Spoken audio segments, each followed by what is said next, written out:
Bonjour chers amis, peut-être chers ennemis, mais bon, je suppose que si vous êtes dans cette disposition d'esprit, vous ne regardez pas l'émission ou vous vous dites « Ah, c'est Esmeralda, je zappe ». On m'a déjà dit que parfois, quand on voit Esmeralda à l'écran, on éteint sa télé. Bon, j'espère que ceux qui nous écoutent, nous voient, n'auront pas envie d'éteindre leur télé. En tout cas, permettez-moi de vous souhaiter une très bonne année grégorienne, parce qu'il n'y a pas que celle-là. Celle-là est de 2025. Et vous savez que les Africains sont dans leur année 2621, il me semble. 6221. 6221. 61. 6261, donc vous voyez, le plus vieux peuple du monde. Et les Indiens qui pensent qu'ils sont la plus vieille culture, ben, ils sont à l'année 5000 et quelques. Donc on est bien pour l'Afrique dans l'année 6261. Voilà, ça c'est pour vous dire qu'il faut vous habituer à bien caractériser aussi dans vos vœux, faire savoir qu'il y a une autre réalité. Hein, l'année grégorienne, c'est l'année de l'ère chrétienne. Voilà, des gens qui sont dans la chrétienté et puis dans l'occidentalisation. Ça, c'est une chose que je voulais vous dire. Donc, je souhaite que nous développions beaucoup de rigueur intellectuelle, parce qu'il y a un problème que cette année, enfin que je combats déjà depuis quelques années, c'est le fait que beaucoup de gens se décrètent sociologues. Je vous rappelle que si vous n'êtes pas mathématicien, vous n'allez pas vous vendre comme mathématicien. Mais quand vous n'êtes pas sociologue, il ne faut pas vous vendre comme sociologue, parce que le sociologue, c'est un scientifique qui a une science, donc un cursus, des paradigmes, des écoles de pensée, des concepts, et qui servent justement à analyser les problèmes de société. Ce que je vois aujourd'hui, c'est que les personnes qui ont besoin de s'envelopper d'un titre pour exister dans l'espace public, ils se décrètent sociologues parce qu'ils pensent que sociologue, c'est parler, et parler dans tous les sens et faire à croire qu'ils maîtrisent des formes de connaissances. Et ce que j'observe aujourd'hui, c'est que la sociologie est galvaudée et elle devient une forme de journalisme du commun. C'est-à-dire on papote, on babille, on raconte ses impressions, ses sentiments et on oublie justement de restituer cette science-là à son cadre théorique. Et il faut donc que les personnes qui invitent au nom de la science sociologique des personnes à parler de la réalité de la Martinique fassent bien attention à qui ils mettent en face du public pour ne pas justement continuer cette escroquerie. Et je la nomme escroquerie intellectuelle, et pour que le public comprenne bien la différence entre un sociologue et un journaliste, ou entre quelqu'un qui a du bon sens et quelqu'un qui a étudié pendant tout son cursus la science sociologique. On a beau dire que c'est une science molle, que c'est une science chaude, peu importe le cadre dans lequel, ou les termes par lesquels on la définit, mais c'est une science. Autrement dit, quand les gens viennent à vous en tant que sociologue, demandez-leur leur diplôme. C'est très important. La deuxième chose que je voulais vous dire, c'est que pour les gens qui me disent que je parle trop, j'ai conçu cette émission pour parler de sociologie, justement parce que les analyses, les parlottes dans lesquelles nous sommes un petit peu empêtrés font que tout le monde parle beaucoup, personne ne s'écoute vraiment, et on n'a pas le sentiment que notre façon de parler construit la réalité. Au contraire, il s'agit de se mettre en avant, etc. Moi, j'ai choisi de faire cette émission pour discuter avec vous et avec mes invités, qui ne sont pas des victimes, puisque je leur ai déjà demandé de se manifester, de me couper la parole. Je suis dans un débat très libre et je ne suis pas dans une émission où on me demande d'être passeuse de parole ou de faire fonction de journaliste. Justement, c'est ce que je reproche à ceux qui me disent qu'ils sont sociologues. Je ne suis pas journaliste. Je suis sociologue et je fais cette émission, d'ailleurs bénévolement, pour mettre à disposition mes savoirs, à disposition de mon peuple, mes savoirs, mais ça me donne le droit. Je l'ai conçu de cette façon-là. Ça me donne le droit de discuter avec vous et d'interrompre mes invités et de sortir des paroles, voilà, des paroles. Quand je laisse parler les gens, ils ont à dire ce qu'ils ont à dire, mais quand j'interromps, c'est parce que je veux aussi placer une analyse sociologique. Donc, permettez-moi de vous dire que ça n'est pas la peine de venir me reprocher ça. Je vous ai déjà dit en long, en large, en travers, que je le ferai, je continuerai à le faire. Et puis, je parle trop vite, eh bien, vous allez sur YouTube, sur ma chaîne YouTube, et vous cliquez sur la dernière émission, et vous me réécoutez, ou sur l'émission dans laquelle vous pensez que je parle trop vite, vous cliquez dessus, et vous la réécoutez. Et vous arrêtez de vous comporter en consommateur et en personne qui ont besoin qu'on leur mâche le travail, les thèmes, la pensée, les sacrifices qu'on fait, y compris les invités qui viennent vous entretenir de leur science, etc. Puisque vous me dites vous-même que mes invités vous apportent beaucoup. Et justement, je l'ai choisi pour cette raison-là. Donc, allons être un petit peu moins consommateurs, moins consommateurs. Allons se prendre davantage en charge cette nouvelle année et allons surtout comprendre que moi, après près de 20 ans d'émission, j'ai à peine 5000 abonnés. Ça veut dire que vous prenez et que vous ne donnez rien. Il suffit juste que vous cliquiez sur la petite icône s'abonner pour me donner aussi un petit coup de main, anti-pal comme on dit chez nous. Donc arrêtez de prendre sans donner, puisque j'ai fait des émissions dans lesquelles je vous ai expliqué que notre civilisation, ses fondements, ses bases sont l'entraide. D'accord? L'entraide et le partage, etc., etc. Donc, allons s'entraider, se donner un coup de main. Arrêtez de croire qu'on vous doit. Non, on ne vous doit rien. Moi, je ne vous dois rien. Je vous donne. Donc, en échange, je vous demande de prendre, de donner, de cliquer sur s'abonner quand vous allez sur ma chaîne YouTube, parce que toutes les émissions contiennent du savoir sociologique, anthropologique, parfois beaucoup de réflexions politiques qui élargissent nos champs d'interprétation de la réalité. C'est pas du babillage, on essaye d'être là dans justement la diffusion de vrais savoirs. Voilà. Et donc, sur ma chaîne, vous verrez aussi les livres que je publie et qui sont aussi des travaux que je fais à ma propre charge. Qui me prennent beaucoup, qui me bouffent mon temps, mon énergie et le peu d'argent que j'ai, parce que je sais qu'il faut que nous écrivions pour que vous lisiez et pour que vous construisiez une pensée rationnelle, structurée, et quand il s'agit d'interpréter notre réalité.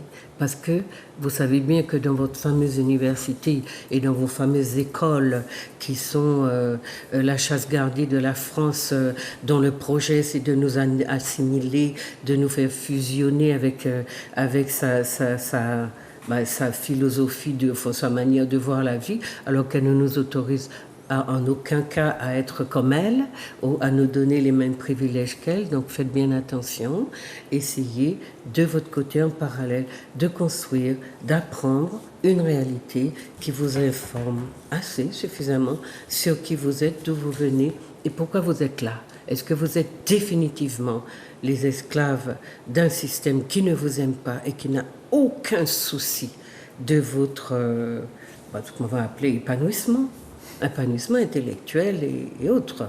Voilà. En tout cas, merci de m'avoir écouté, si vous n'avez pas fermé vos télés, et d'essayer de voir. Donc, ce que nous vous proposons pour cette première émission, j'ai 3 invités formidables qui travaillent beaucoup sur le plateau et qui vont vous entretenir donc de leurs travaux et puis de réflexions plus larges. Donc, je reçois Claire Popo. Bonjour Popo. Bonjour Juliette, très heureux d'être avec toi pour cette toute première de l'année grégorienne. Et bonjour aux téléspectateurs. Voilà. Donc vous avez déjà vu Popo, il a écrit, il a partagé aussi beaucoup de ses savoirs. Et aujourd'hui encore, il va vous faire des propositions des projets, mais aussi sa librairie, sa boutique de Saint-Joseph. Je vous ai déjà diffusé une petite vidéo à plusieurs reprises sur cette petite bibliothèque, cette petite boutique. J'ai aussi Jaï Montouka. Bonjour Jaï. Bonjour Juliette. Bonjour aux invités et bonjour aux téléspectateurs. Donc, c'est avec plaisir que je suis là pour discuter aujourd'hui. Oui, Jaï n'est pas non plus là pour la première fois. On avait commencé à parler de l'un de ses ouvrages et j'avais dit, ça fait déjà un bout de temps, qui s'appelle Francotomie et que j'avais dit qu'on le ferait revenir. Mais aujourd'hui, entre-temps, il a fait beaucoup de bébés. Hein. Il y en a 3 autres et ils sont très costauds, donc... on va vous inciter à les lire, hein? Pas consommer, lire, lisez, c'est très dense et très documenté. C'est pas de la parlotte, comme les gens qui transforment la sociologie en un journalisme du commun, d'accord? Et puis on a, alors, Wazi. Je suis d'origine Bushinengue. Bushinengue, Oui. donc de Guyane. De la Guyane. De la Guyane, voilà. Peut-être guyanaise. Puisqu'on oui. on va parler de martinicanité aussi avec Jaï. Donc, d'origine Bushinengue. Donc, voilà, on a de la matière, puisque Wazi va nous présenter un peu son univers, l'univers de son peuple, dont beaucoup de gens parlent, peut-être un peu à tort et à travers, mais elle a une vraie réflexion sur la destinée, la trajectoire et la destinée de son peuple. Il faut voir ce que la France continue à faire d'eux. Hein? Parce que l'entreprise d'aliénation, elle est forcenée. Hein? On introduit dans les trous les plus improbables des Français qui vont civiliser, qui vont éduquer, enseigner. Et puis, puisque ces efforts-là, du côté de la France, sont payants, et on a beaucoup de ces jeunes-là aussi qui partent, on va dire un petit peu, qui par-dessus tête, qui sont déracinés, déstructurés. Voilà, donc on vous parlera de tout ça. Donc on va commencer avec Popo. Popo, est-ce que donc on va se dire vous pour les téléspectateurs. Bon, si ça vous dérange pas, vous allez me le signaler, hein, parce que je connais Popo et on se tutoie. Mais bon, Popo. Alors, présentez-vous, présente-toi. Je sais pas comment on va dire, comment c'est ça.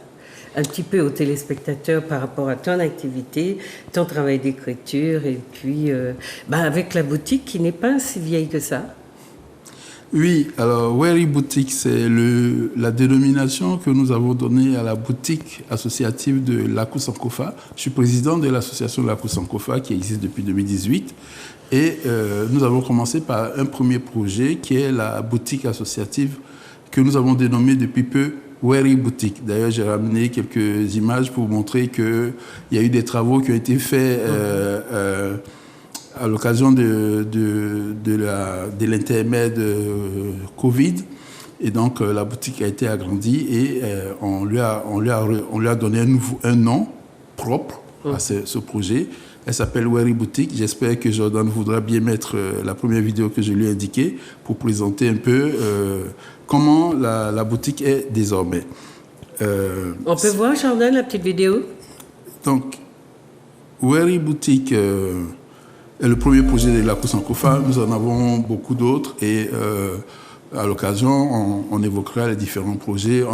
Weri Boutique est en ligne. Il y a une boutique, une e-boutique qui s'appelle Weri Boutique. Nous avons 2 chantiers d'insertion. Un chantier à Rivière-Pilote et un chantier à Fort-de-France depuis peu. Et sur les 2 chantiers, nous avons au total 23 salariés en insertion dans ce qu'on appelle globalement la green economy, donc l'économie qui consiste à valoriser la biodiversité martiniquaise, les biosources. Donc les 2 chantiers portent sur ces activités-là parce que nous sommes convaincus que c'est... Mais ça, c'est à côté de la Weri Boutique. Oui, c'est un autre projet. Enfin, deux autres projets en outre de Wary Boutique et voilà, Wary Boutique physique et Wary Boutique en ligne. Nous avons deux autres projets, donc les deux chantiers d'insertion. Pourquoi on les a orientés vers la green economy? Parce que nous sommes convaincus que la green economy est probablement le plus important gisement d'emploi en Martinique. Ah oui, bien sûr. Et en particulier d'emplois non délocalisables. Quand vous produisez avec le bambou qui pousse en Martinique, vous ne pouvez trouver le bambou martiniquais qu'en Martinique. Donc ce sont des emplois pour beaucoup de ces emplois, par définition, ils sont non délocalisables. Donc, orienter la création d'activités vers des activités génératrices d'emplois non délocalisables nous paraît stratégiquement une voie à explorer. Et c'est vraiment, on est un peu étonné que ce ne soit pas suffisamment exploré dans le pays. Donc voilà, pour les chantiers d'insertion de l'ACOSANCOFA, nous avons par ailleurs créé une plateforme de mutualisation qu'on appelle Compte et Compte. Voilà, on a différents projets à l'ACOSANCOFA. Je suis président de l'ACOSANCOFA et je vais me présenter comme tel aujourd'hui. Je suis par ailleurs conférencier spécialiste du panafricanisme depuis une grosse vingtaine d'années. Et historiographe. Oui, et j'ai aussi auteur, on va dire, j'ai écrit quelques ouvrages, notamment sur l'histoire, l'économie, la spiritualité ancestrale. Je ne m'occupe que de ce qui me regarde, c'est-à-dire de nos propres affaires. Aussi sur la monnaie. De nos affaires en tant qu'Africains partout dans le monde. Oui, sur la monnaie, sur le panafricanisme en général et les différentes thématiques abordées dans le cadre de la littérature panafricaniste. Je signale, j'aime bien le rappeler, que cette littérature est plus ancienne que la littérature socialiste, par exemple, puisque les premiers auteurs panafricains, panafricanistes, que j'identifie, 17e. Ignatius Sancho, c'est le 18e siècle, et on a d'autres auteurs au 17e qui ne sont pas connus, et il y a beaucoup d'auteurs, beaucoup de manuscrits d'Africains. Qu'on découvre actuellement. Il y en a environ 600 aux États-Unis qui n'ont pas été publiés. C'est-à-dire des Africains réduits en captivité qui ont écrit sur leur réalité, notamment au moment d'être capturés et ce qu'ils ont vécu. Et il y en a comme ça 600 témoignages environ, plusieurs centaines de témoignages qui n'ont pas été publiés et dont certains remontent effectivement au XVIIe siècle.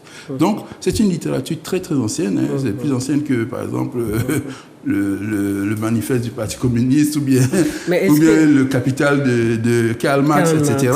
Mais c'est la littérature qui est quasi inexistante dans nos curricula. Vous pouvez aller dans n'importe quelle université dans l'espace panafricain, que ce soit à Haïti, à Martinique ou à Cotonou, vous ne trouverez pas cette littérature qui est quand même particulièrement dense et tellement riche, et en plus elle est en plusieurs langues, puisque la littérature panafricaine d'expression africaine-américaine n'est pas la même que celle du Brésil, qui n'est pas la même que celle de l'Afrique d'expression française, qui elle-même est différente de celle de l'Afrique d'expression, etc. Voilà, bref, je me... Non, mais l'écriture est une invention africaine, non? Évidemment.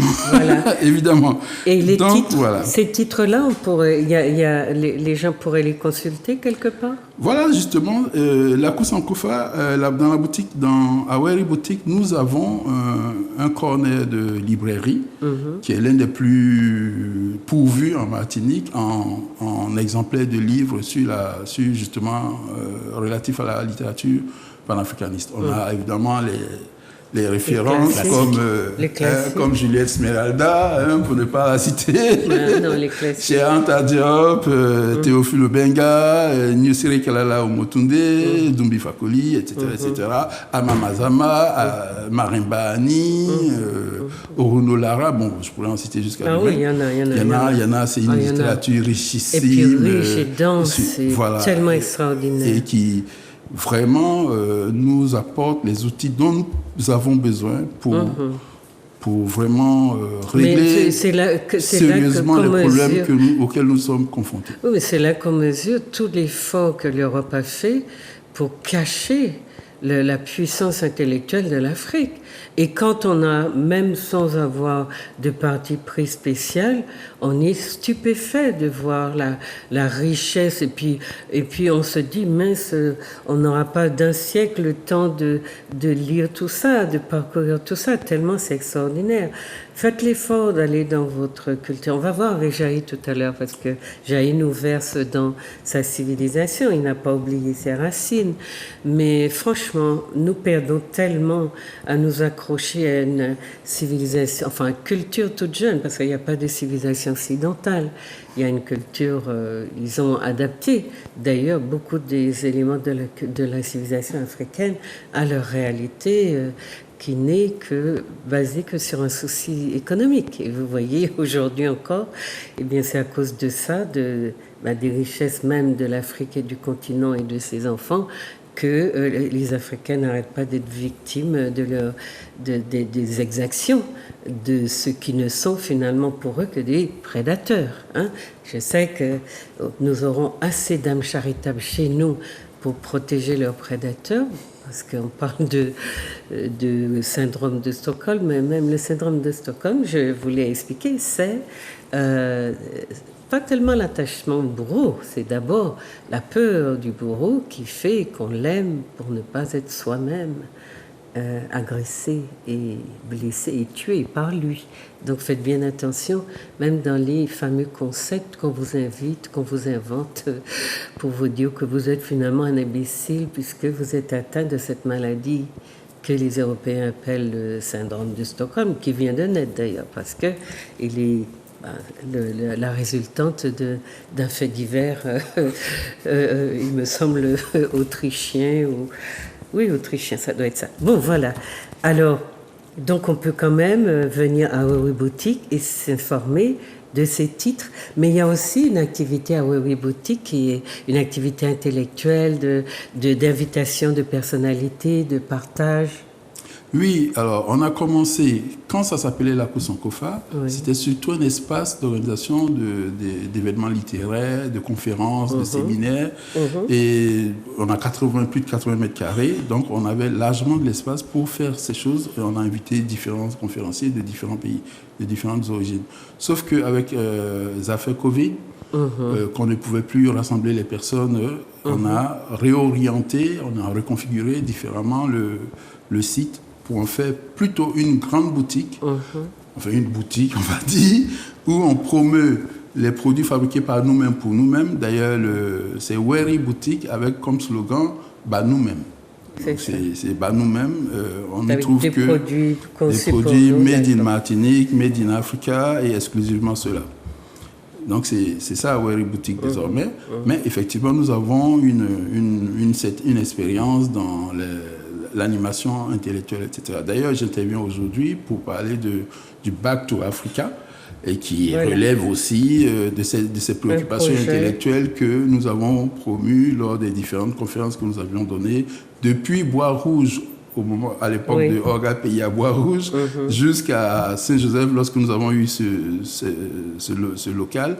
Et désormais, on fait de moins en moins de conférences physiques, mais on a décidé de reprendre quand même parce que le public ancien, quand Covid s'est terminé, il était un peu déçu de ne pas retrouver cette habitude que nous avions prise. Ça nous a désorienté beaucoup. Voilà. Bon, donc on y revient progressivement et récemment on a organisé un séminaire avec le professeur Akiri Silla, qui est brillantissime, le professeur à l'université d'Abidjan.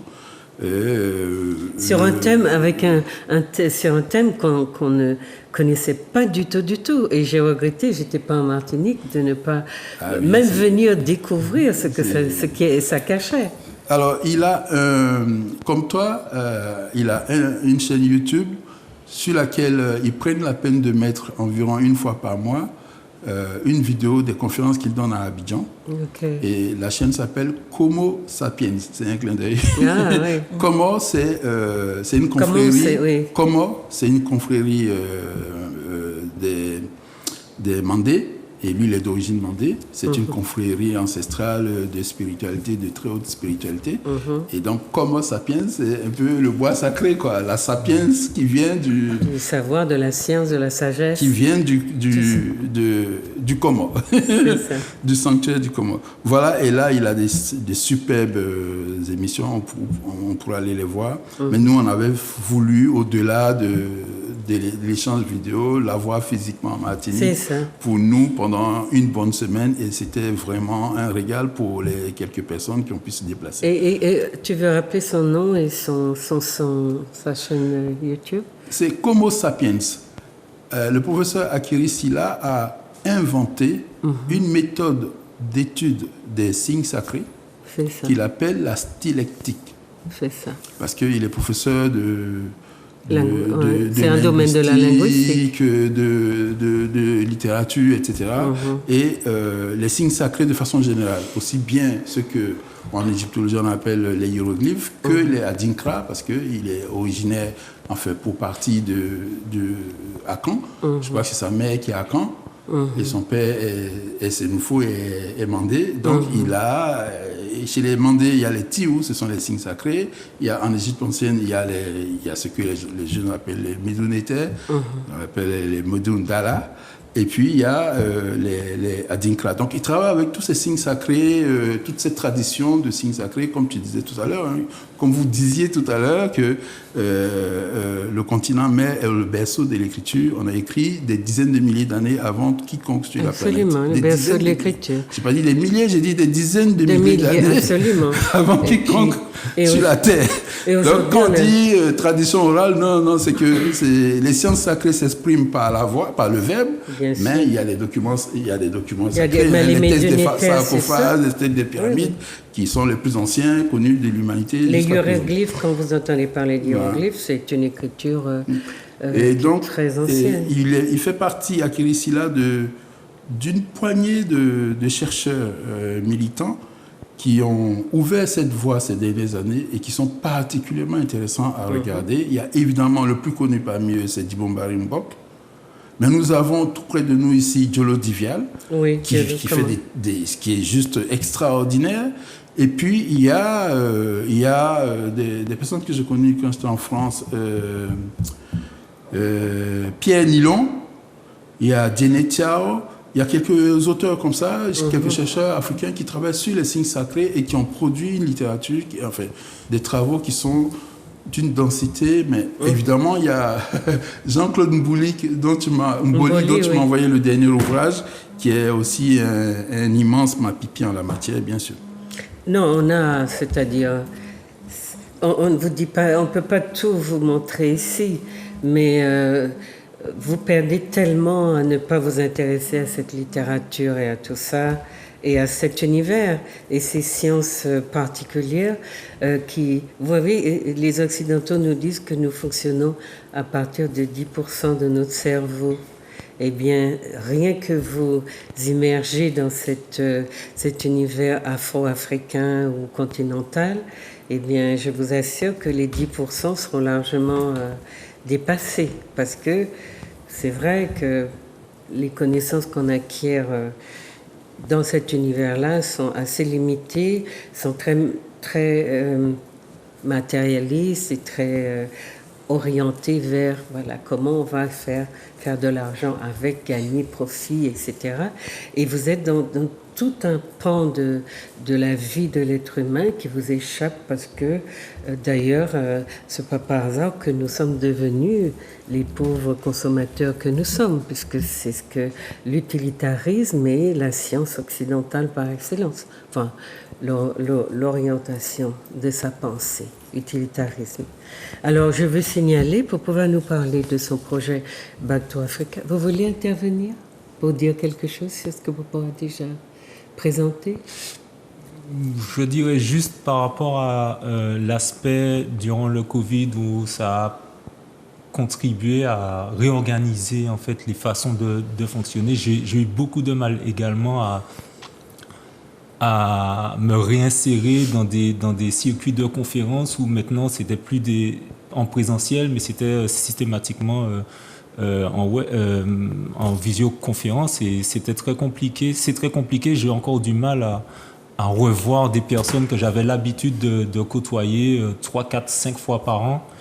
Et je pense qu'on devrait... On a perdu de vue beaucoup de gens aussi. Oui, c'est vrai. On a besoin de se voir, de partager. Et, et c'est pour ça que Wari Boutique est intéressante parce qu'elle réunit justement, mais en plus du projet d'inviter des gens de loin, qui viennent de loin, c'est aussi donc mettre le savoir à portée de nous et puis je veux dire titiller notre curiosité parce que entendre des concepts et des trucs comme ça quand on est chercheur, quand on écrit et quand on a faim de savoir, c'est important de voilà.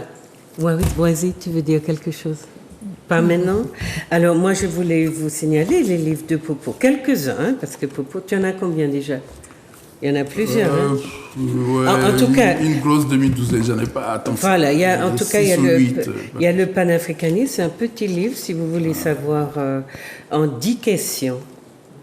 Donc vous pouvez le lire très vite, et au lieu de papoter comme M. Macron, ou de divaguer, vous aurez quand même une assise un petit peu plus scientifique.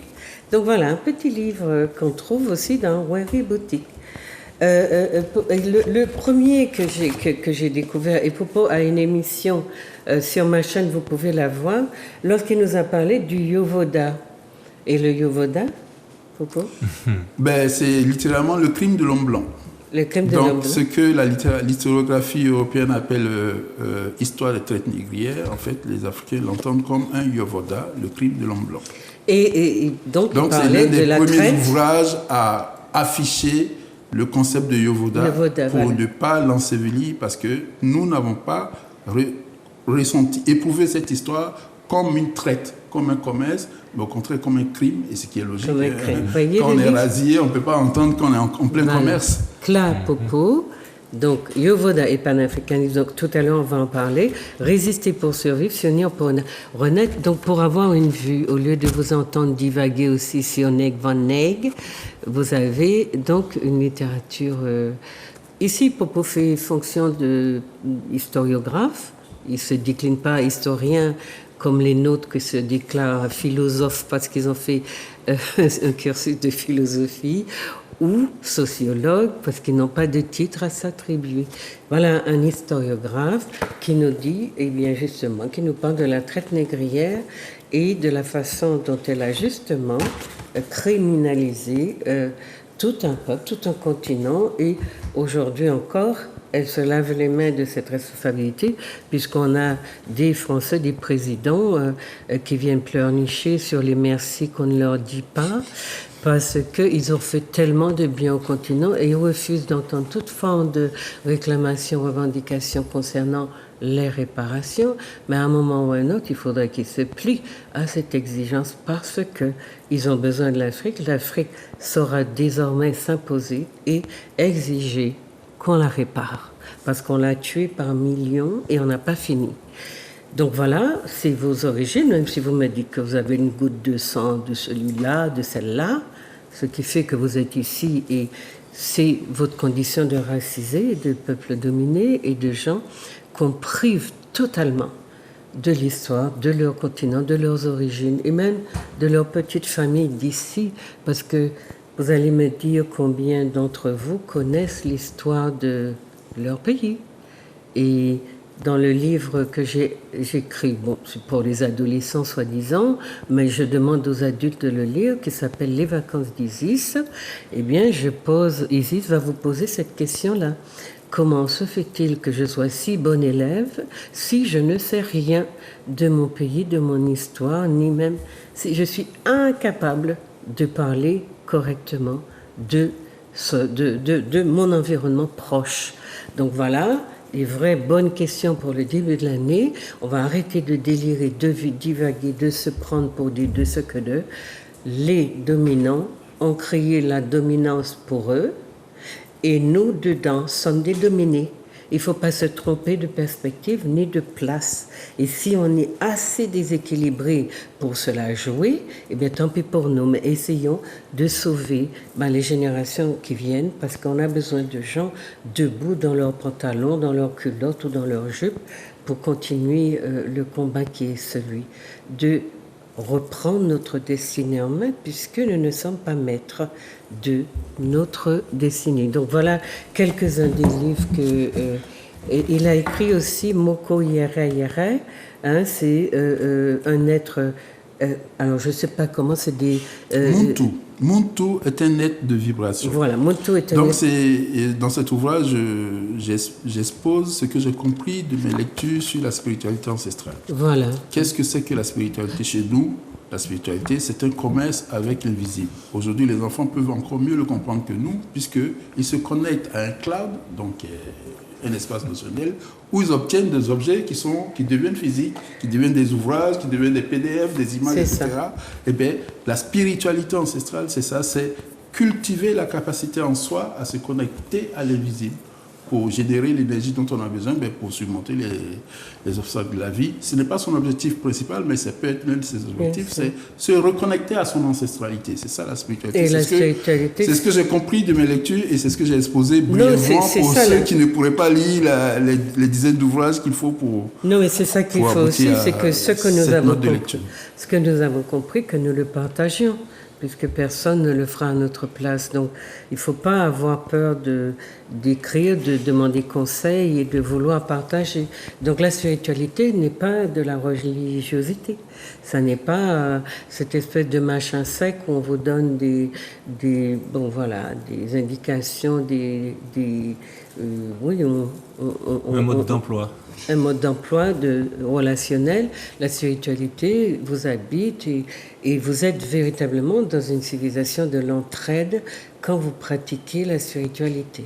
Vous n'êtes pas en train de courir après l'argent, la matérialité, d'être des êtres totalement utilitaristes. D'ailleurs, je ne sais pas si vous êtes très heureux parce que beaucoup de gens qui ont beaucoup d'argent parce que c'est important, je ne les vois pas si heureux que ça. Maintenant, ça ne se mesure pas, mais enfin quand même, être à Goulou-Groufal comme beaucoup de notre petite clique locale qui n'en a pas assez et qui en veut toujours plus et qui vient pleurer sur ses origines de poulailler, de mecs qui a commencé par élever des poules, et puis vous qui pleurez sur leur sort alors qu'ils n'ont aucune pitié quand il s'agit de vous écraser pour tirer, pour faire continuer à profiter, allons dire, de notre imbécilité, puisque ça fait partie de notre crédulité qu'ils ont travaillé. Donc, Popo va nous parler de Bateau Africain. C'est pour ça qu'il est venu aujourd'hui. Avant, je voulais quand même le situer parce que c'est quelqu'un qui fait énormément de choses. Les chantiers qu'il a, pour les gens qui veulent contacter l'association. Donc là, Sankofa, c'est le nom d'un oiseau, c'était ça, c'est ça? Le symbole, il y a deux symboles. Le symbole le plus connu, qui est donc figuratif, c'est une volaille qui se retourne vers son œuf. Donc Sankofa, c'est se reconnecter à ses origines, à son ancestralité. Et le Back to Africa, c'est très précisément Sankofa. C'est une expression qui renvoie à la symbolique du Sankofa. Alors, je vais peut-être laisser les autres présenter leurs propos, je ne sais pas, ou bien... On va finir avec toi et puis on va échanger après parce que chacun a son petit thème. D'accord, donc Back to Africa, j'y travaille depuis longtemps et j'aurais aimé vraiment que les chercheurs de notre communauté se saisissent de ce concept qui est aussi très ancien dans la littérature panafricaine et qui est importantissime pour nous et qui est particulièrement d'actualité aujourd'hui. Je voulais aujourd'hui rappeler les antécédents, donc la profondeur historique de ce concept et puis éventuellement évoquer les perspectives, les enjeux d'aujourd'hui, mais c'est surtout le situer dans la littérature panafricaniste, dans l'histoire du panafricanisme.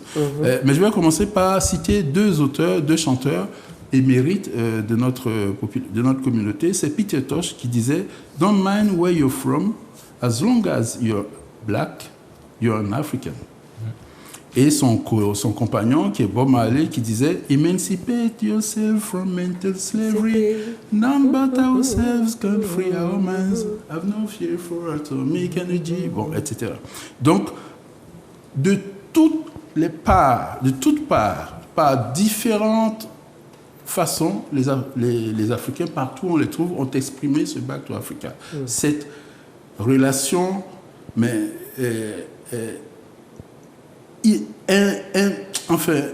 impossible à rompre avec leur origine, leur ancestralité.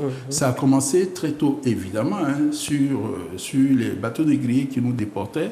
Il y a des parents qui ont sauté par-dessus bord alors qu'ils voyaient des... Et même sur les plantations, si vous lisez Voyage aux îles du Père là-bas, ici à Sainte-Marie, il explique qu'il y a des Africains qui étaient convaincus, qui faisaient des rituels pour retourner chez eux en allant s'énoyer ou bien en s'immolant.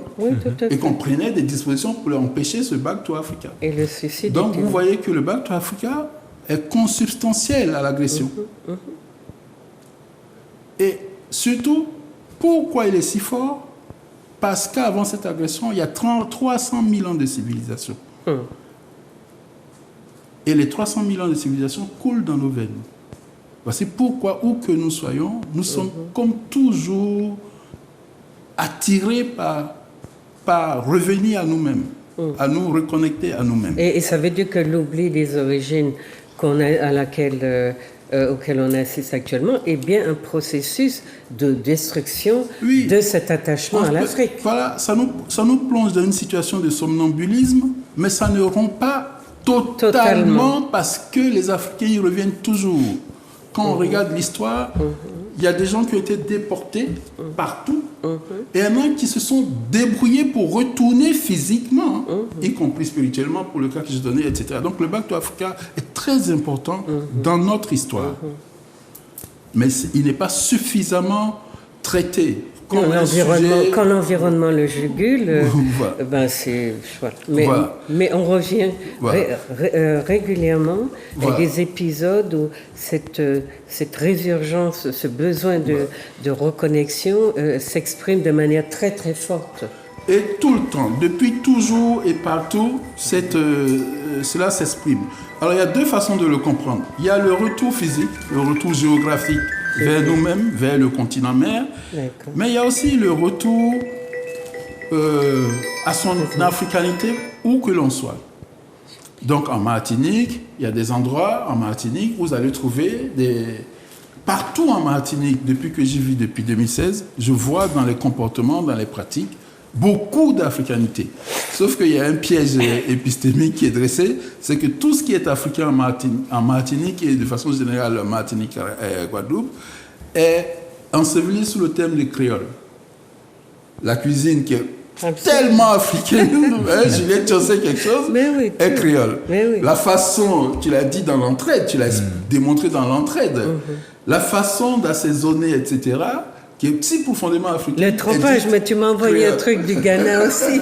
Tu m'avais envoyé il y a quelques années des danseurs, des gens qui faisaient du lassoté. Le lassoté, c'est tout. Non, mais évidemment, ici, ça devient créole, mais c'est profondément africain. Donc, notre africanité, le Back to Africa, ce n'est pas seulement le voyage vers le continent, c'est aussi ça, mais c'est aussi partout où nous sommes, nous exprimer en tant qu'Africains et exprimer cette africanité, vivre en tant que telle. Et évidemment, la sœur qui est à côté de nous est un exemple éclatant, puisque ils ont des parents sur le littoral ivoirien, et les travaux de Serge Billet l'ont montré. En Jamaïque, on trouve des populations, aux États-Unis, on trouve des populations, et Ngola Djanga, que les gens appelaient République de Palmarès, avec Nganga Nzumbi. Nganga Nzumbi, ça c'est un terme africain. Nganga, c'est le prêtre, Nzumbi, c'est son nom.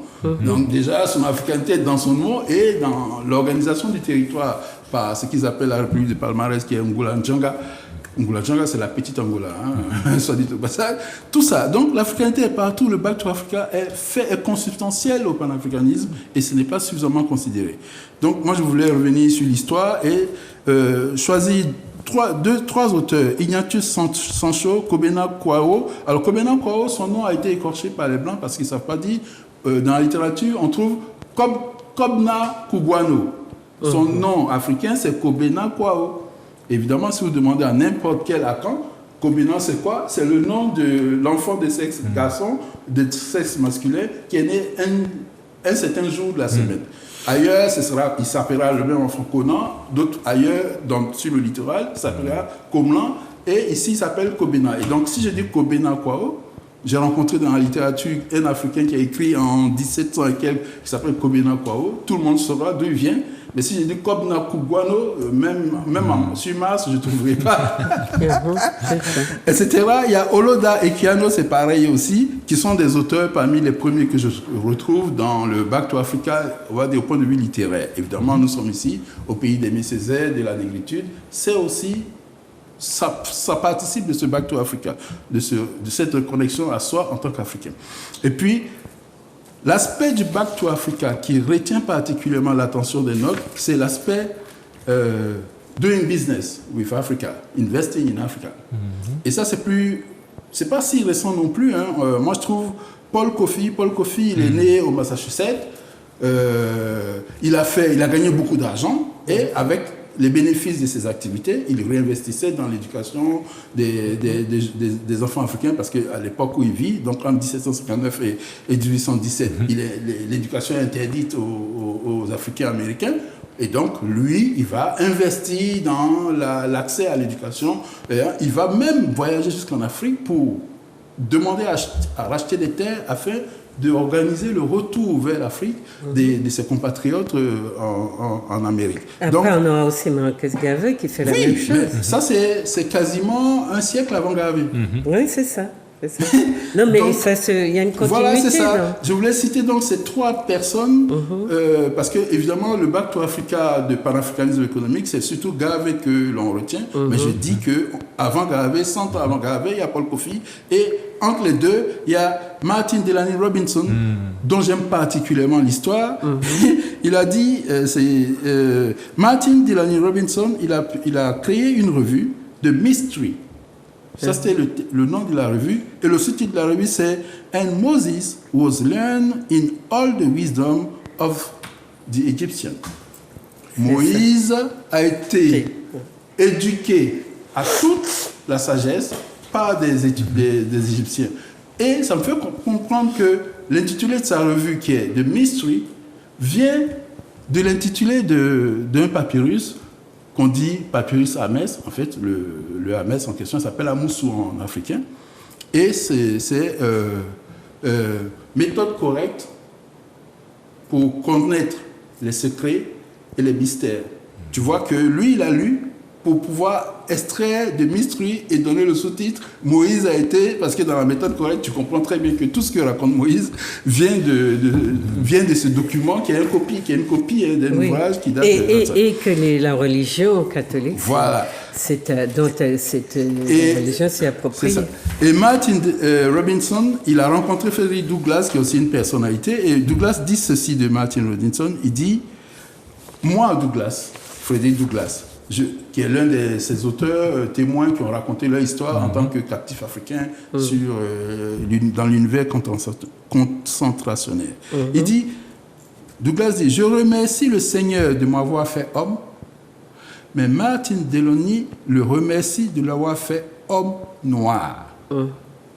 Partout, dans tous ses écrits, Delany Robinson clame son africanité.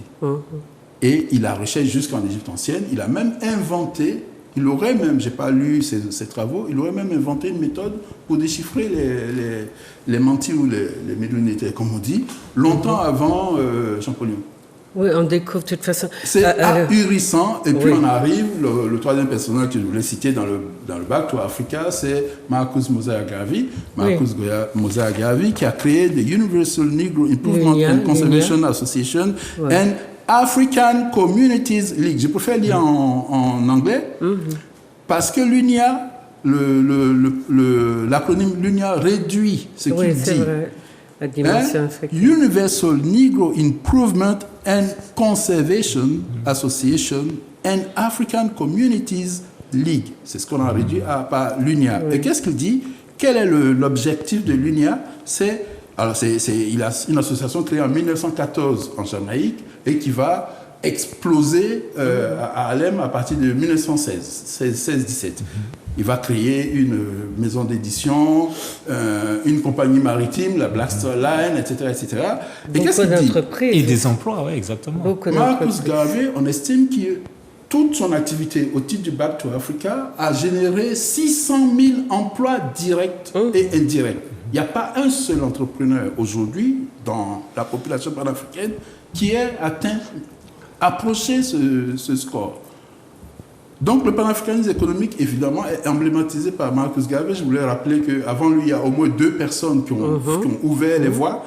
Mais lui, c'est vraiment le travail qui a vraiment ébloui le monde. Et ce sont des trucs qui n'auraient pas été, s'ils n'avaient pas été combattus, des gens qui auraient laissé, justement, permis au peuple noir de s'implanter, de s'ouvrir, de s'épanouir d'une façon très différente de celle à laquelle on assiste actuellement. Puisque ce sont justement des entreprises qu'on a détruites, qui ont été empêchées, criminalisées et même, je crois que même qu'il a fini très mal. Oui, c'est pas je crois, il a effectivement fini très mal. Mais l'UNIA, c'est d'abord aussi une méthode pédagogique d'enseignement extraordinaire. D'enseignement et de pratique. C'est de la solidarité active. C'est le coup de main, le combit.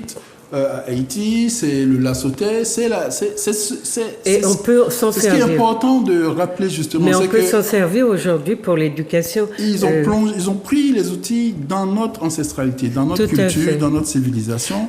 Et alors, attends, Amamazama a traduit le livre Cours de philosophie africaine. Exactement. Et si vous avez envie de comprendre la portée de cette réflexion extraordinaire et de cette place extraordinaire qu'avait Garvey, lisez ça, c'est traduit en français maintenant par Amamazama. Donc vous avez aussi, pour vous inspirer, pour sortir du modèle éducationnel étouffant dans lequel nous sommes, il y a des solutions. Enfin, en tout cas, il y a des gens qui ont fait ce qu'ils pouvaient malgré les contraintes de leurs époques, quoi.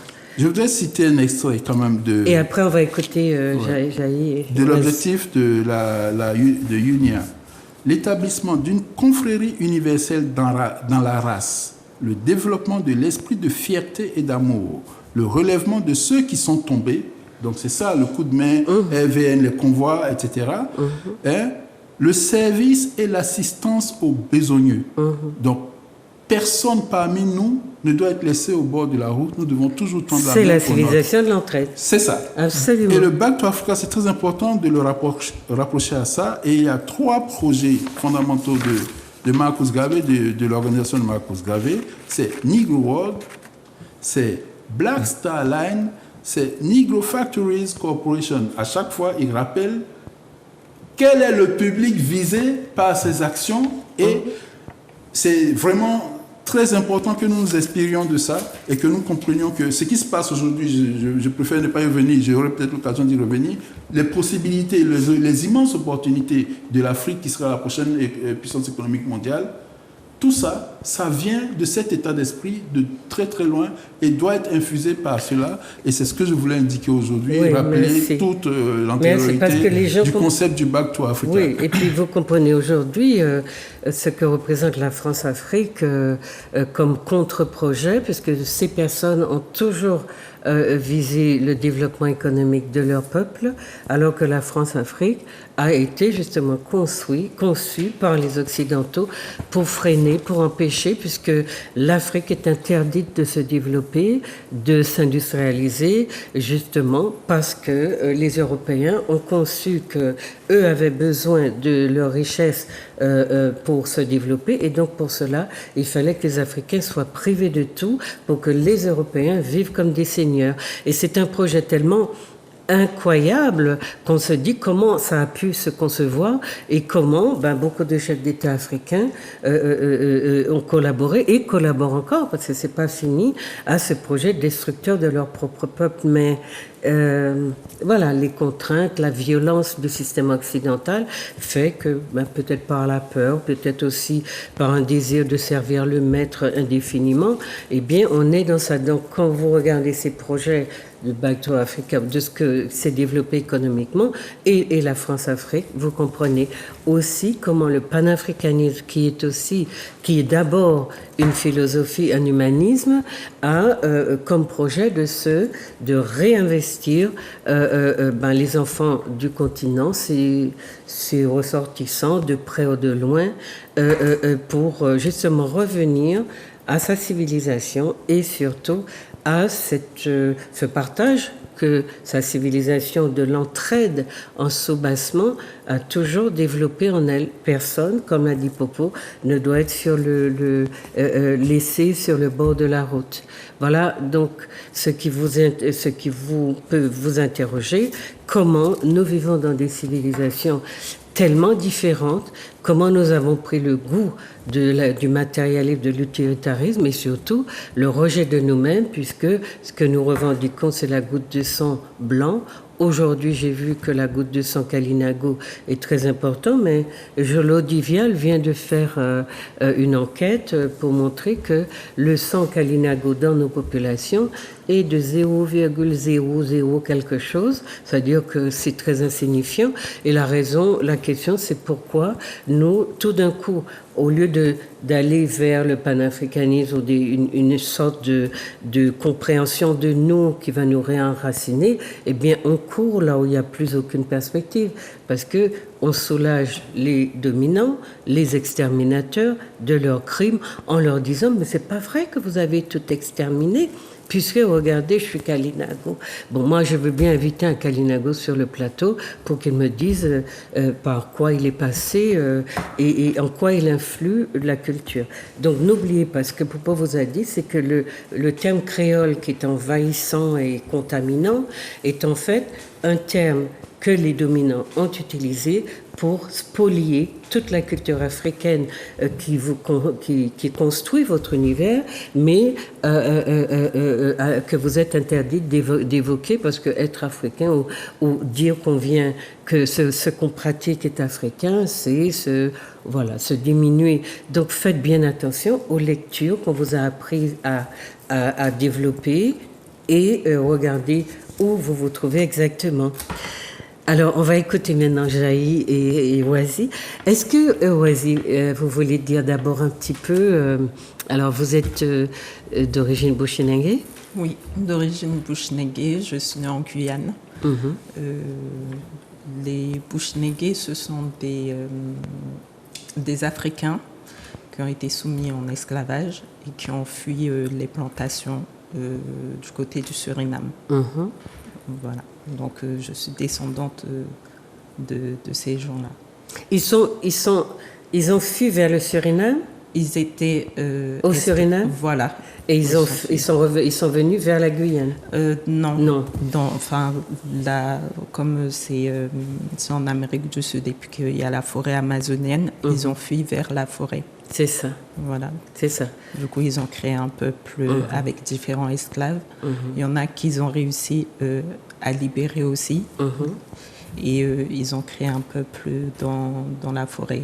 C'est pourquoi on dit Bushinengue. Bushi qui fait référence dans ma langue, à la forêt. Et Nengue, il y a plusieurs termes pour certains, mais qui revient au nègre chez certains. D'accord. Oui, voilà. Donc, c'est les nègres de la forêt, on va dire. Mais il y a d'autres noms aussi pour désigner. Oui, il y a d'autres noms pour désigner. On dit les Saramaka, qu'est-ce que c'est? Chez les Bushinengue, il y a différents ethnies. Il y a différents groupes. Voilà. Donc, il y a les Saramaka, les Pamaka, les Djuka, Kotika. En fait, il y en a beaucoup. Donc, mais ça, c'est quand même... Donc, Bushinengue est un terme général et spécifique. Voilà, un terme général pour nous qualifier, nous tous. Voilà. D'accord. Et quel effet ça fait de dire aujourd'hui « je suis Bushinengue » Je suis très fière. Oui. J'ai toujours été fière d'être Bushinengue parce que je sais que mon peuple s'est battu pour avoir sa liberté et pour échapper à l'homme blanc, comme on dit. Et ils ont su se reconstruire tout en gardant tout ce qu'ils avaient de l'Afrique, Oui. en gardant leur culture. On peut voir africaine. quelques-unes des photos que vous avez amenées Oui. et qui traduisent cette préservation d'un héritage africain. Oui. On peut voir. Alors là, ce sont les Donc peintures. oui, là c'est une case, une maison Bouchnégé avec la culture, l'art tembé, qui est un art Bouchnégé que je pense qu'on peut trouver pour l'instant que chez les Bouchnégé. D'accord. Et c'est un art aussi que ils s'aidaient de ça pour se retrouver dans la forêt, si je me trompe pas. Donc c'est un peu comme les tresses africaines, c'est un peu des chemins pour se retrouver. Repérer et puis voilà. c'est ça. Donc Et les couleurs, elles correspondent à une symbolique particulière? oui. Par contre, pour ça, je ne suis pas très douée pour expliquer, mais il y a tout a une signification. Oui, bien sûr. Voilà. Une symbolique. Et les maisons se présentent comme ça? Oui, à une certaine époque, oui, ça se présentait comme ça. Et ça a disparu? On en trouve, mais moins qu'avant. Parce qu'on les casse on les machins dans des HLM, dans des logements. Quand on vient vivre en ville. En ville. Donc on s'adapte. Mais si on est au village, enfin comme on dit au village, quand on part sur le fleuve, on peut encore trouver des maisons en bois, même si certains essaient de moderniser un peu, mais il y a toujours ce truc-là qui est ce style d'habitat qui est préservé dans certains sites, certains sites, oui, voilà. Okay. Et là, on a quelqu'un qui... Donc ça, c'est nos danses traditionnelles qui s'appellent la wassa. Qui s'appelle la wassa, mais il y a d'autres noms aussi. Je sais que chez les Saramaka, il y a un autre nom, mais comme je parle pas trop, donc du coup, je peux pas donner le nom. D'accord. Mais après, ce qui est bien avec l'art... Là, on retrouve ces mêmes couleurs. Voilà, aussi. L'art bouchnégé, on peut le retrouver un peu partout, que ce soit sur les pagaies, sur les pirogues, sur les maisons, sur les vêtements. Les vêtements, maintenant, oui. Sur les chaises artisanales, des trucs comme ça, on le retrouve un peu partout. Enfin, c'est un peu notre fierté, puis montrer qu'on est Bouchnégé. Et par contre, l'art tembé, c'est vraiment les hommes qui le font.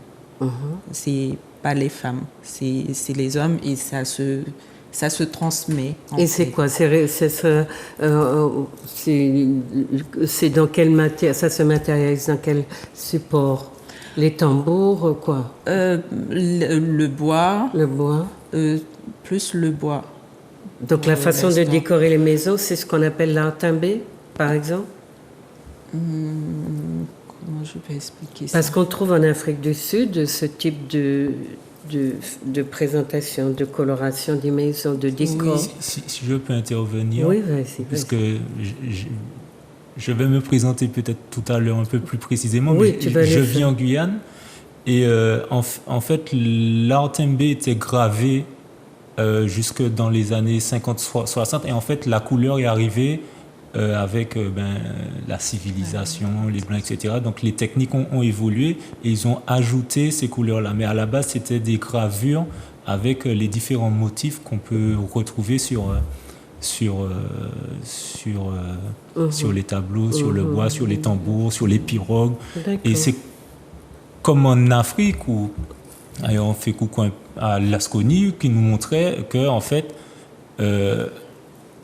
l'art est omniprésent dans tout ce qu'on fait. Toute la culture africaine et artistique. Dans les cuillères, les assiettes, etc. Et c'est un peu le même principe. Mais il faut juste aller sur le continent pour être submergé par ce sentiment.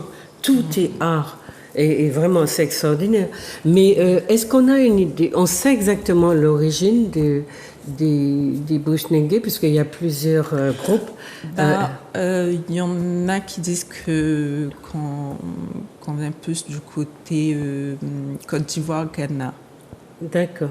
Voilà. Donc il n'y a pas une étude anthropologique qui situe exactement sur le continent l'origine des bouchons. Parce que là, j'ai vu un livre paraître. Si, je l'ai ce livre. Il y a les bonnies du marron, les marrons. Oui, de champs. J'ai ce livre et l'origine. Ben, ce qui apparaît le plus, c'est ce que dit Oazi, c'est bien ça. Que l'origine est plutôt du littoral. Côte d'Ivoire. Alors, en fait, souvent, il arrive qu'il y ait, comme il y a, chez Anta Diop a démontré notre unité culturelle, nous on peut partir de Sainte-Marie, de Fort-de-France, etc. On nous met tous ensemble quelque part. Ouais. Au bout de 3-4 générations, tu ne sauras pas qui veut le Fort-de-France, de Sainte-Marie, etc. Sauf dans les noms, en fait, sauf ceux qui connaissent vraiment profondément. Ouais. Donc, on va dire, la culture, le véhicule, il est très proche de ce que vous allez trouver sur le littoral. Mais tu viens de dire, les dessins des maisons, etc., tu es tout plus en Afrique du Sud, en Afrique australe que sur le littoral. Toi qui as été sur le littoral. Comme les fractales. Parce qu'en ce moment, je m'intéresse aux fractales et c'est fabuleux. Maintenant, donc, ce que je voulais dire, c'est que quand on regarde les Bushinengue et qu'on regarde les premiers, je parlais du sud de l'Inde, les vrais Indiens sont des, comment on appelle cette petite île? C'est là Non, c'est les Andamans. Et c'est la même population. Et on a retrouvé les origines. Donc, ce sont les vrais Indiens. Ce sont des pygmées. Donc, peau noire, cheveux crépus, c'est pas... Les Indiens d'aujourd'hui sont c'est des mélanges. Mais les vrais Indiens, ceux qui étaient sur le continent et qui sont encore là, malheureusement, on est en train de les décimer. Et c'est des pygmées, donc qui ont gardé les traditions aussi au niveau de l'outillage, l'armement, du mode de vie. Et ce sont ceux-là qui ont été sauvés du tsunami de 2000, qui a fait plus de 3000 ou 300 000 morts, je ne sais plus, dans toute la zone Indonésie et tout. Et les Andamans se sont sauvés parce qu'ils sentaient justement, grâce à leur contact avec la nature, ils ont senti venir le tsunami et ils sont montés dans les hauteurs, tandis que les autres sont restés et ils ont été complètement décimés par ce tsunami. Et ça a fait que le monde entier s'est demandé mais pourquoi eux ont survécu et ont afflué dans leur zone de vie qui était plutôt protégée et ils ont amené bien sûr tous leurs microbes etc.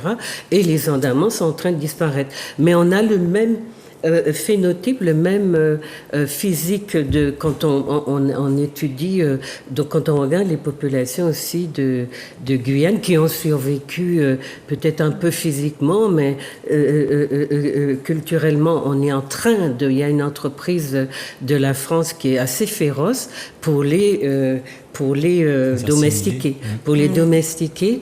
Et on a retrouvé, comme je le disais, l'origine de la langue tamoule au cœur du Cameroun, dans la forêt du Cameroun.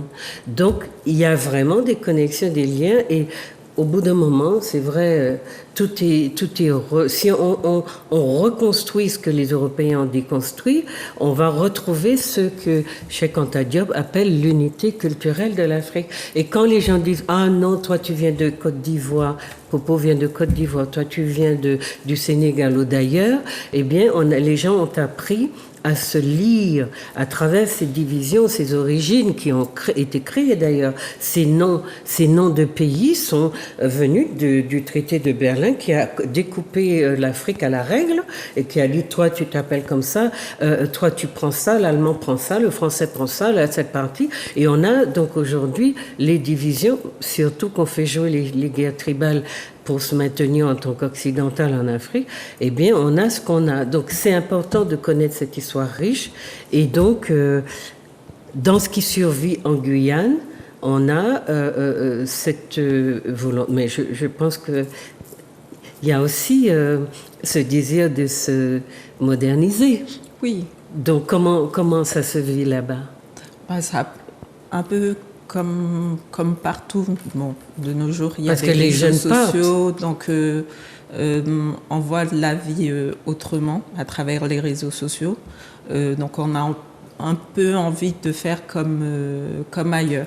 Donc il y a ça, et il y a le fait qu'on est beaucoup à partir, que ce soit aux Pays-Bas ou en France, pour ceux qui sont en Guyane, donc ça sera plutôt la France, et pour ceux qui sont au Suriname, ça sera plutôt le Pays-Bas par rapport à la langue. Voilà la langue. Donc une fois en France, c'est vrai on s'adapte.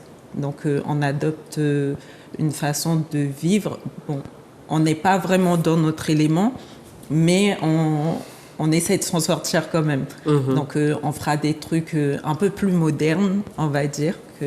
Voilà, on va mettre moderne entre guillemets, oui.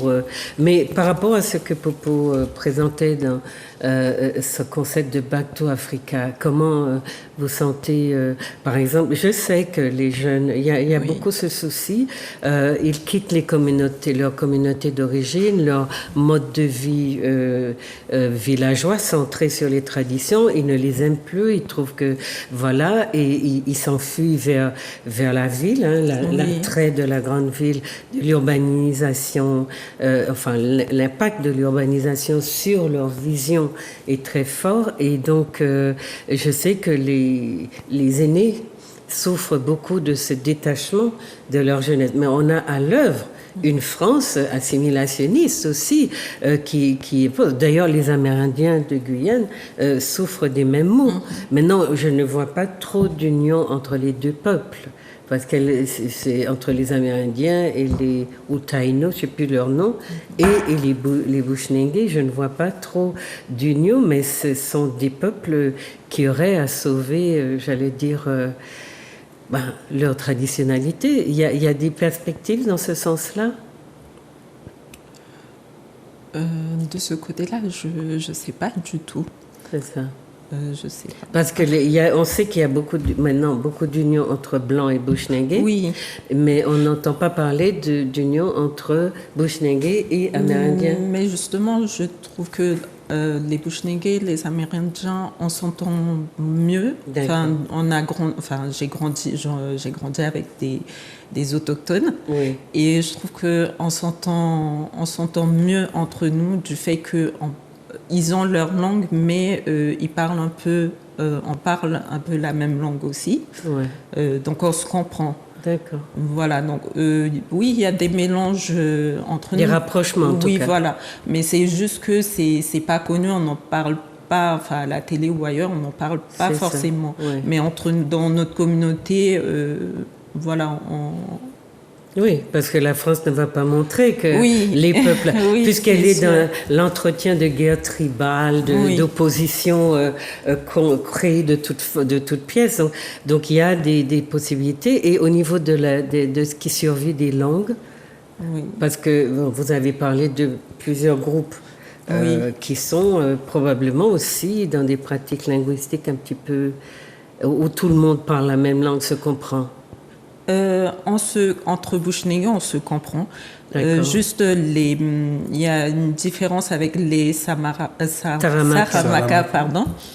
Au niveau de la langue. Il y a certains mots que je vais comprendre et d'autres non par rapport à la prononciation. D'accord. Voilà. Parce que l'influence des langues européennes. Voilà. Oui.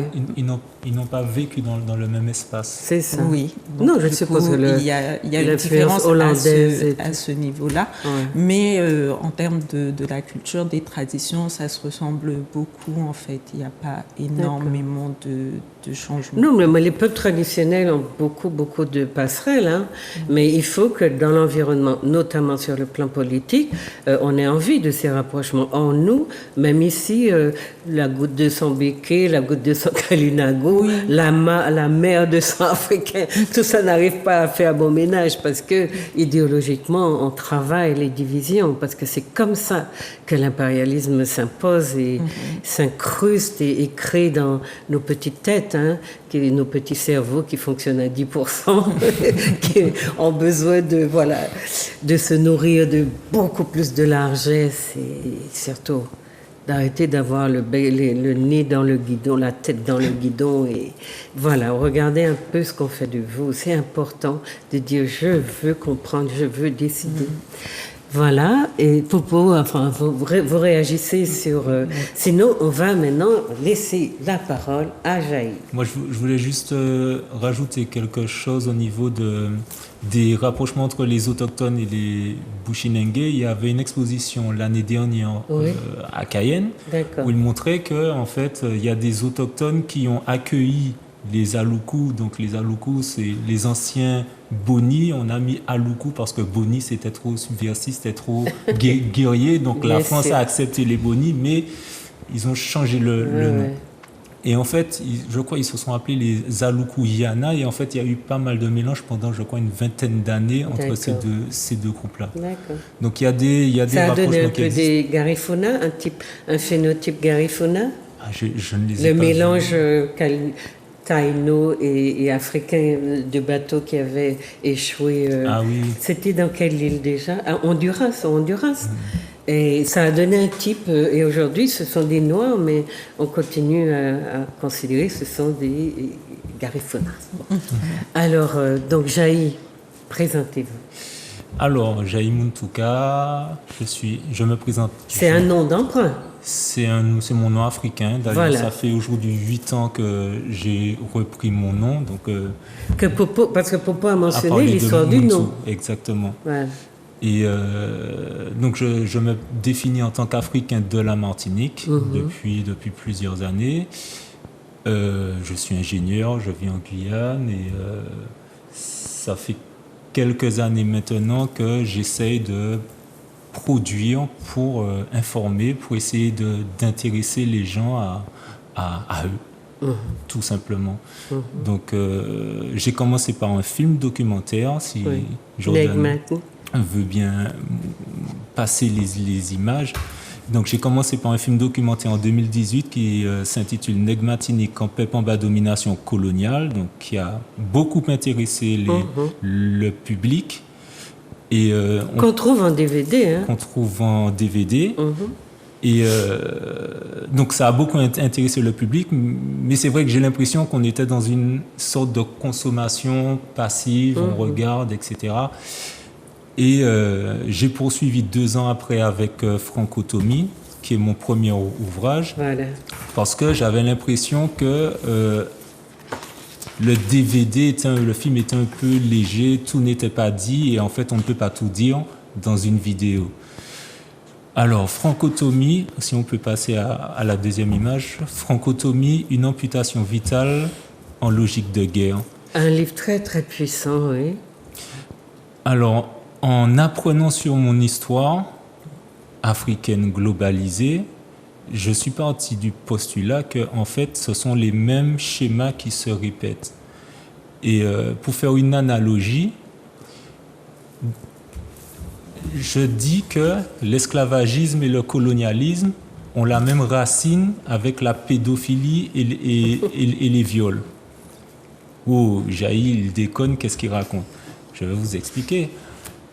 Quand on a un foyer et que dans le foyer, on a un enfant qui est victime de violence, de viol, d'inceste, la première chose qui est faite au niveau des autorités, c'est on va mettre en place des mesures d'éloignement de la victime par rapport à son bourreau.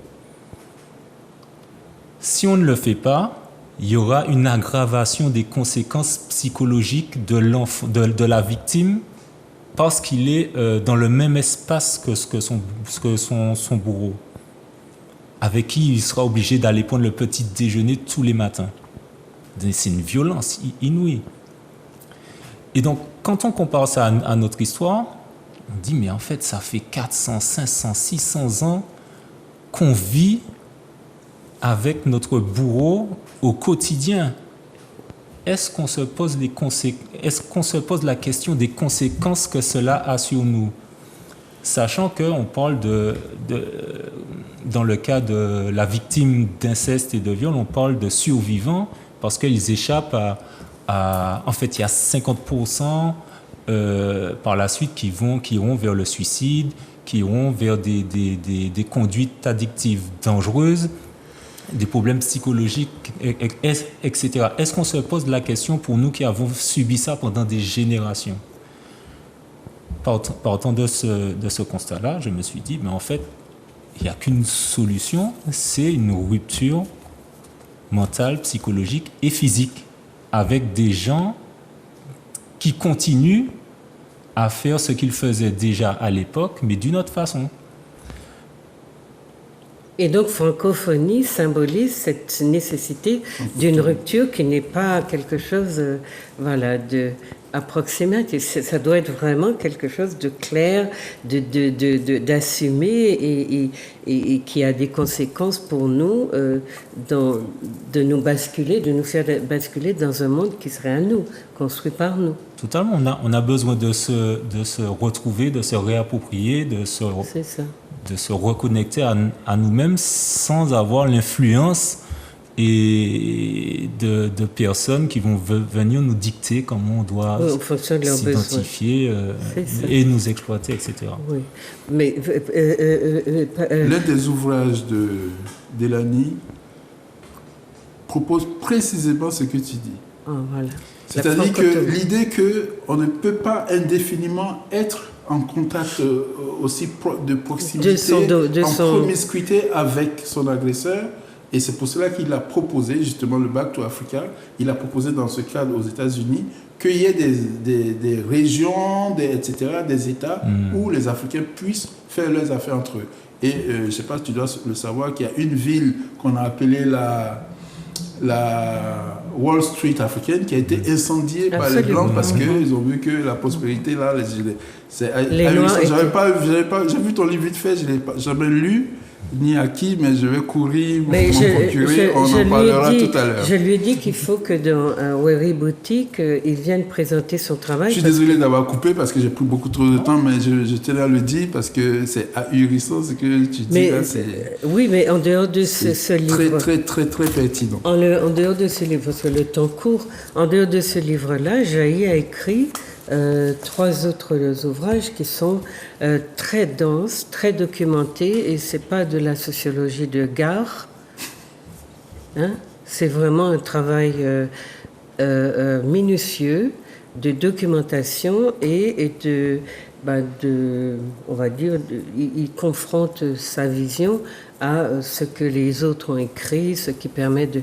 Donc, il y a ce livre qui s'appelle « Union de survie », lui, c'est le 4e, Jaï. Union de survie, c'est le 2e. Ouais. Union de survie, c'est le 2e. Et alors, bon, il ne faut pas se tromper sur le titre, hein, pour affronter les enjeux modernes imposés par l'Occident aux peuples africains. C'est un livre, c'est un cheminement personnel parce que je ne comprenais pas ce qu'était le féminisme, l'afroféminisme, cette propagande LGBT où on nous disait que les LGBT ont toujours vécu mais qu'on les empêchait de vivre, etc. Et pourquoi il y avait cette explosion de personnes qui se déclarent LGBT depuis quelques années. Donc j'ai fait un travail parce qu'on m'a souvent taxé d'être homophobe alors que je ne tuais, je n'insultais, je ne violais personne. Je me questionnais simplement sur pourquoi à chaque fois qu'il y a un mouvement, quelque chose, en fait, on a besoin d'exhiber, de faire paraître forcément systématiquement ces personnes-là. Et le simple fait de se questionner sur ça me valait d'être taxé d'homophobe. On n'a pas le droit de se questionner. Oui, on n'a pas le droit. Mais en même temps, derrière, donc vous dévoilez quand même tout le projet. Mais c'est intéressant de... Est-ce que tu peux en dire un peu plus sur le cheminement?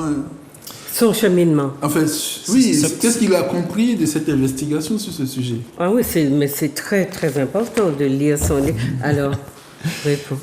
Du coup, pour le féminisme, pour raconter un petit peu, je suis allé dans un mouvement, dans une conférence afro-féministe sur Paris, où il y avait des gens, pas nommés spécialement, et durant l'intervention de la personne qui parlait, je ne voyais pas le afro-féministe, je ne voyais pas le lien qu'elle faisait avec l'Afrique, le lien qu'elle faisait avec le panafricanisme et le lien qu'elle faisait avec la famille. Donc, au bout de 20 minutes, une demi-heure, je me suis levé, je suis parti. J'avais plein de questions. C'est quoi, en fait, l'afro-féminisme?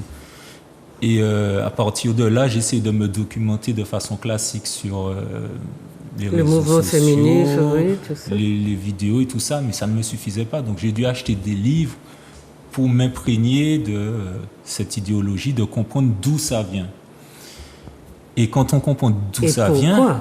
Et pourquoi Quand on comprend d'où ça vient, et c'est-à-dire que la femme occidentale, la place qu'elle avait dans la société occidentale, on comprend que, en fait, elle a simplement fait valoir ses droits. Elle essaie de faire valoir ses droits. Donc, ça ne concerne pas les Africaines qui, elles, ont une civilisation. Qui leur a donné une place d'honneur. D'ailleurs, il y a la Desmat. C'est elles qui ont créé la civilisation, oui. donc c'est pas la civilisation qui leur donne une place, c'est elles qui ont donné naissance à la quand on est dans civilisation. cette situation de domination, on adopte les luttes des autres, mais les blanches, les occidentales ont besoin de ces combats-là, de cette façon-là. Pas les africaines. Le problème, c'est qu'elles se lisent dans les traces des femmes blanches. Et Angela Davis avait déjà reproché aux blanches de ne pas lutter, de ne pas avoir de solidarité avec les femmes noires, parce que dans l'esclavage, les femmes noires ont eu besoin de se revaloriser, mais c'est ce que je dis, si on revient aux sources, aux racines, il y a un tas de problèmes qu'on ne se fera pas et on ne perdra pas de temps à se battre dans ces domaines-là. Mais le féminisme en Martinique, par exemple, il est financé par l'État parce que les divisions introduites par l'esclavage, etc., ont intérêt à se maintenir. Et regardez, donc Jaï, dans ce livre, alors moi, on ne pourra pas présenter, il faudrait 4-5 émissions pour présenter chaque livre de Jaï. Non seulement alors il dit mort au patriarcat parce que justement, comme il connaît sa civilisation, il sait que c'est le matriarcat qui est justement la racine de la civilisation africaine, sans que l'homme en soit exclu ou que la femme soit la seule qui voilà, vous avez une espèce de socle solide où la femme a son rôle, l'homme son rôle, dans une complémentarité parfaite et où on n'est pas en concurrence. Or, dans la civilisation occidentale où la femme n'était rien, eh bien, il n'y a pas de place pour la femme, donc elle doit se battre pour avoir cette place. Mais dans ce livre-là, Jaï pose donc beaucoup les problèmes des femmes qui sont devenues des mauvaises mères, qui ne jouent pas leur rôle et qui sont productrices de rejetons, génératrices de criminels. C'est très dur et il prévient qu'on va s'opposer à lui, on va lui faire beaucoup de reproches, mais il assume. Donc vous voyez, ce qui est intéressant, c'est que Jaï est jeune. Et nous avons donc l'impression que voilà, il faut atteindre un certain âge, une certaine maturité mais toutes les maturités, toutes les problématiques que vit notre peuple, eh bien, sont embrassées par Jaï, mais de manière, comme je vous le dis, très documentée, avec des exemples, avec des citations, etc., etc. Et un effort de théorisation, mais un effort aussi de remettre en question des choses qui nous semblent évidentes. Nous refusons notre africanité, mais nous parlons de martinicanité, et Jaï nous dit, c'est quoi la martinicanité? Eh bien, je sais qu'au moment où vous lisez ces livres, beaucoup d'entre vous disent que les femmes sont toujours pointées du doigt. Non, pardon, je voulais vous lire ce qu'il donne comme définition de la martinicanité. Non, c'est pas... C'est dans Francotomie. Oui, voilà. Je suis autant martiniquais qu'un chien qui a été domestiqué, qui répond dans un aboiement en remuant la queue et qui court vers son maître lorsque celui-ci qui est le mojito vient ici. La martinicanité est au moins, de mon point de vue, autant à rejeter que la francité. La population aujourd'hui n'ose pas se séparer de ces termes, de peur de se retrouver sans rien. Donc il y a aussi une réflexion sur la créolité du même coup, puisque vous voyez, donc tout l'effort de Jaï porte sur une définition de l'identité, mais comme Popo, il est vraiment dans l'embrassement d'une philosophie qui se nomme panafricanisme, qu'on essaye d'édulcorer aujourd'hui, et qui est la meilleure façon de se définir parce qu'elle réinvestit notre peuple de son socle. Et au lieu d'aller se bricoler des identités qui sont des déconstructions, enfin de détricotage de ce que nous savons être quand nous avons appris à le savoir. Et bien voilà, donc il y a dans son travail, je dois aller vite parce qu'on a fini l'émission, il a Union de survie. Il parle donc de l'africanité à côté du panafricanisme, la martinicanité, je vous ai dit ce que ça représente pour lui. Il parle donc dans Union de survie, on est vraiment dans un effort, donc d'abord dans une déconstruction absolue de tout ce qui est surfait, qui ne nous dit rien de nous.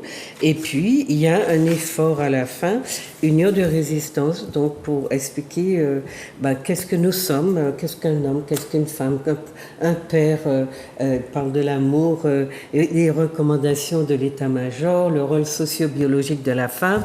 Donc, il remet un peu toutes ces pièces du puzzle qui étaient éclaté, il essaye de reconstituer quelque chose à partir d'une connaissance exacte de ce que nous sommes et qui pourrait donner du sens à notre travail de reconstruction de nous-mêmes, réappropriation.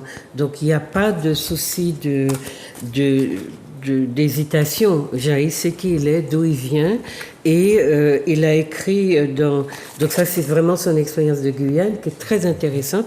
Nyabinghi, je ne sais pas si on peut voir en tout cas moi je vous conseille, c'est tellement des livres tellement denses qu'il faudrait faire une émission ou parler justement de chacun de ces ouvrages. Il faut juste qu'ils viennent plus souvent en Martinique. Donc Nyabinghi, c'est véritablement ce qu'il dit dans la 4e de couverture. Cet ouvrage est un recueil de textes sur les enjeux de la domination exercée sur les peuples africains dans la diaspora. Les réflexions radicales et panafricanistes proposées dans Nyabinghi découlent d'un examen clinique autocentré et dépourvu d'émotions parasites. Le lecteur y trouvera des éléments autour de l'identité, de la sociologie, de l'écologie, de l'anthropologie et de l'histoire des Africains sous domination française, etc.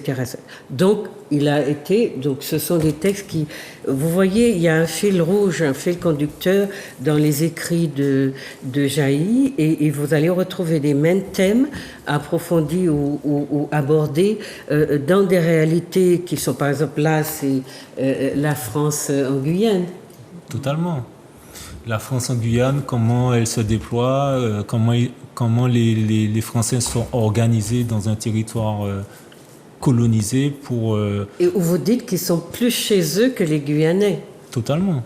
Ils maîtrisent toutes les fonctions, les postes clés, la géographie, c'est eux qui connaissent les randonnées, les chemins.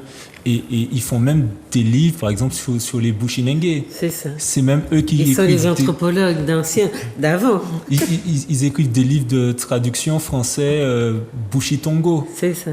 Donc, ils occupent l'espace et ils ne laissent... Et puis, il y a Kourou, qui est une ville blanche, où justement, comme vous dites, tous les postes sont occupés, mais où il y a véritablement un sentiment de dépossession des populations qui vivent sur place. Et, une ségrégation forte. Une très forte ségrégation. Et puis, vous dites qu'on a l'impression que les groupes sont juxtaposés, qu'il n'y a pas de transversalité dans les relations, dans les contacts. Oui, d'accord, il va falloir qu'on coupe. Et donc, c'est important. Donc, puisqu'il faut qu'on s'arrête, je voulais vous dire, donc, on va trouver des expressions comme celle-là, union de survie, environnement garvéiste, donc avec ce que Popo a déjà évoqué, ce que ça signifie aussi économiquement, mais spirituellement et civilisationnellement. Et il parle beaucoup de la défense des intérêts de son peuple et surtout...